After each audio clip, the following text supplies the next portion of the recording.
Welcome back to On the Record, of course, talking about Eskom and whether or not it should be broken up. The President of the National Union of Mine Workers is here, Joseph Montessetsi.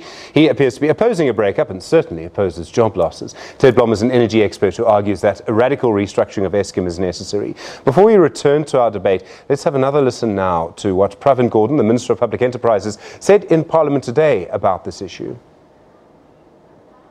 There is, if you like, a turnaround plan as far as Eskom itself is concerned.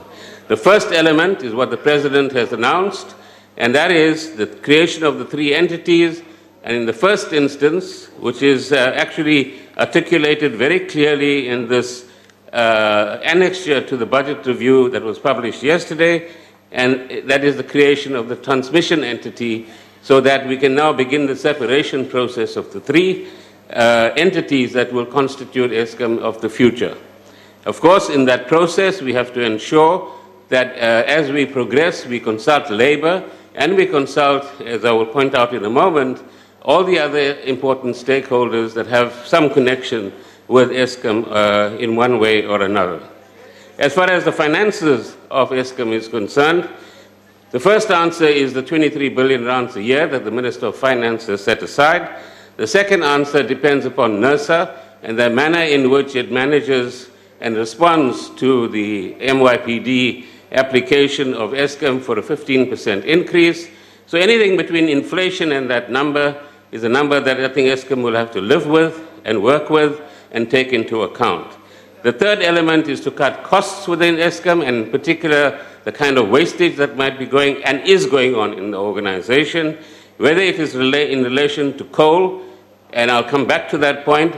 We had a recent meeting last Friday with the coal mining community and CEOs of various companies that own coal mines to begin to get an understanding both of their issues, but also for them to begin to understand the issues that we have.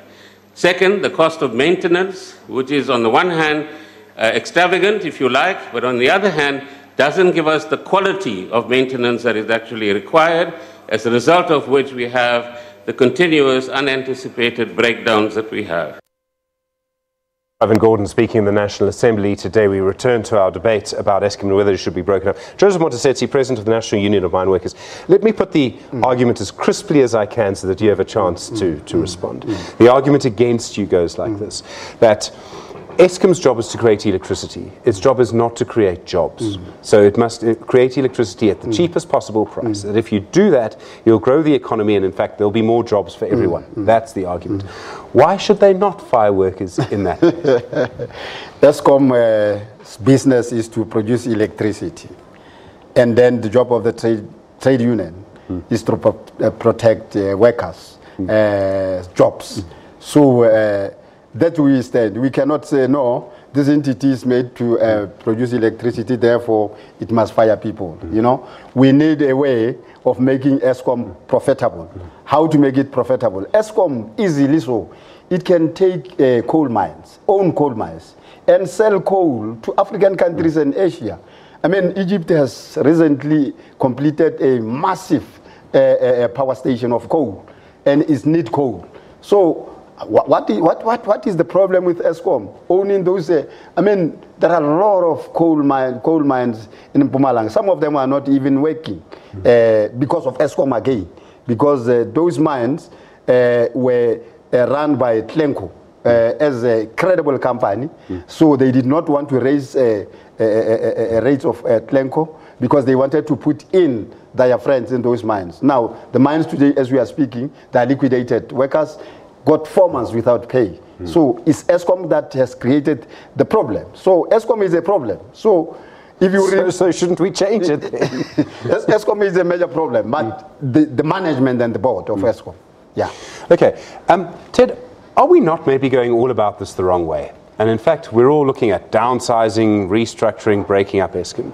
Matthew Parks, COSATU's parliamentary officer, I mean, I listen to the same radio station as Joseph Montessetsi, and he was on SAFM this morning, and he said that Kasatu, to who of course the NUM belongs, that Eskom should actually try and corner the market in South African solar panels, export them if you can, should corner the market in batteries for electric cars, because some of the skills would be transferable. So at the moment, all Eskom's really doing is producing kilowatt hours of electricity for you and I to use immediately, right now.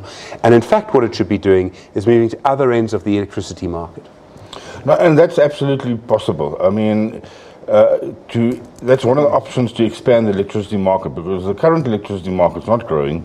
Our neighboring countries who used to buy from us are all putting up their own plant. Botswana, Namibia, Zambia, Zimbabwe is a basket case, so they're not doing much. And I think Mozambique will be putting up big plants based on gas. So this market is not going to grow. So by doing what you suggest in diversifying into electric vehicles, etc., is possible.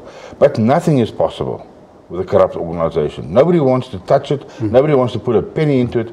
They have to sort out the corruption for once and for all. And that's where I agree with my colleague here, is that we need to do it relentlessly. If it takes a task force, if it takes a special court, whatever it takes, until we kill the last corrupt job in Eskom, we will not have opportunities in front of our door. You won't put your money in, he won't put his union funds in, and I won't put my children's savings into a corrupt organization. So really, that's the cancer in the organization. Once that debate is sorted out, and we all have confidence in the organization, the world is their oyster. They can do the Inga projects, they can do the Africa project, they can do electric vehicles, they can do batteries, but then they need to be back to the cheapest in the world, not at the corrupted prices where we are at the moment. That's just killing all initiative. Mr. Monteseti, your analysis, if I may ask for it, of the politics of all of this. You obviously oppose a change. You will obviously oppose job losses. You will know the balance of power in the ANC and the alliance. I mean, it's a bit of a complex model at the moment. Do you think Eskom is actually going to be broken up into three parts, or do you think you'll be able to stop it? Well, if you listen to the president, even the ministers, they have decided about that. But I think you have to know that the people that are working at Eskom are workers. It is not government officials that are working there. And we cannot be taken for a ride and being forced to be unbundled. So our analysis is that we want to engage. You know, we are open to engage. We told the minister the day before yesterday in Pretoria, in his office, that we are open for the debate, and he must actually come up with the business model of what he thinks Eskom can be.